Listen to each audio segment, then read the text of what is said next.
next section, let's get into what were they thinking, or bad deals reviewed. This is an interesting property that Steve actually found this one, and I think it's pretty odd, and somebody did pay quite a bit for it. Yeah, in fact, a couple weeks ago, we did a deal of the week on the Los Angeles tax sale, and we looked at some upcoming properties, reviewed them. I was going through today, and actually was noticing that there was quite a few properties that didn't sell. Nobody bidded on.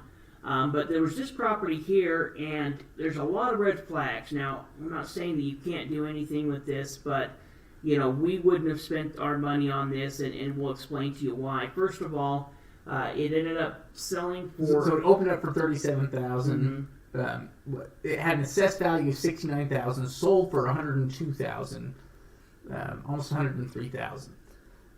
And some of the main issues we would have first off is this even buildable? Is it usable? Does it meet the requirements? It doesn't look like it has, much frontage. Yeah, well, this, if we're talking about location, this is location. We're talking about Beverly Hills here.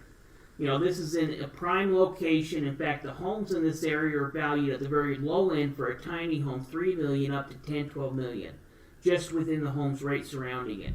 So we're talking about a serious home, but like Shade said, if we're looking at the actual street frontage, and if we're looking at the map there, we can see that there's a small access point there where there's some type of legal access. Mm-hmm. But the problem with that, first, is it legal to be able to do that? Because in a lot of areas, you need to have a certain amount of street frontage to be able to build a home on the property. Mm-hmm. Yeah, the other issue that we start to look at with this property that is an extreme issue are some of the topographical concerns. You'd have concerns about the terrain. Yeah. And that's where you can kind of see exactly where the property is located at. Yeah, in fact, we went ahead and pulled up the online map. A lot of these maps will have topographical maps that we can use. We went ahead and pulled up the first one where it was 10 feet of elevation per line. Yeah, 10 feet of elevation change per line. Yeah, and looking at it, I was like, my goodness, this looks like 160, 180 foot drop in elevation. So I wanted to check that out. So I went to a different map from the LA County Engineer Department to go ahead and check that. And that ended up being the same as the 10 feet. Ended up being around 160 to 180 foot drop in elevation. So from there, what was interesting, and this is something me and Shade will do, is if we have a lot like this or a property, we'll go look online at some of the homes that are surrounding the property to see if we can get a view of the property.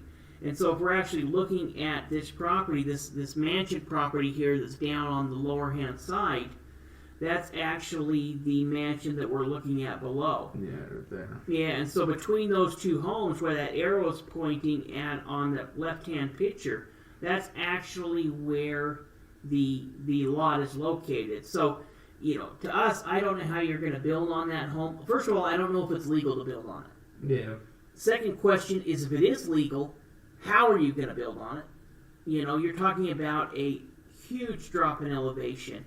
And then I went and looked at another photo from another house, and you can get the idea on that top photo of the elevation change there. Looking up at the house above. Yeah, it's impossible. That and they don't even have like a level place to start. It's all downhill because basically as soon as they get past that, that little entry there, it's all drop. Yeah, well, and where those homes are at, that's the only section of flat. That's where kind of that home is on the side of the street. There's about a 30 or 40, foot section there. Maybe 50 or 60 feet in total, where it's pretty flat, and then it drops straight off on that cliff. And so if somebody spent $100,000 for this, yes, you're buying land in Beverly Hills. Yes, you're buying land that's around properties that are valued $3 to $12 million. But can you use it, and who are you going to sell it to? You've limited who would ever be interested in buying it. Would be one of the possible neighbors.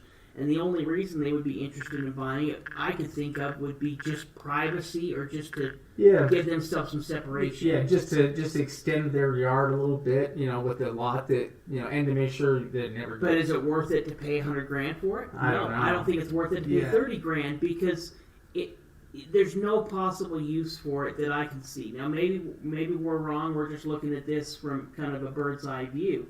But from what we can see, somebody lost $100,000 here. Well, it's probably why the property went to the tax sale in the first place. For sure, is because absolutely. The person decided it's not usable, and they're they're saying it's valued at $70,000, so I can pay all these property taxes on. I'm just gonna let it go. In fact, I bet if we looked into the property records, in fact, if we were even interested in looking at this property, that would be one of the first things we would do is we'd look to see who the past owner was. Because if that owner is the mansion property down there below, then they might have just went ahead and had that property when they bought it, and they just let it go because they don't want to have to pay an extra, $5,000 or $3,000 or whatever the property tax is in a year on a property that has no use. Yeah, that's probably what happened.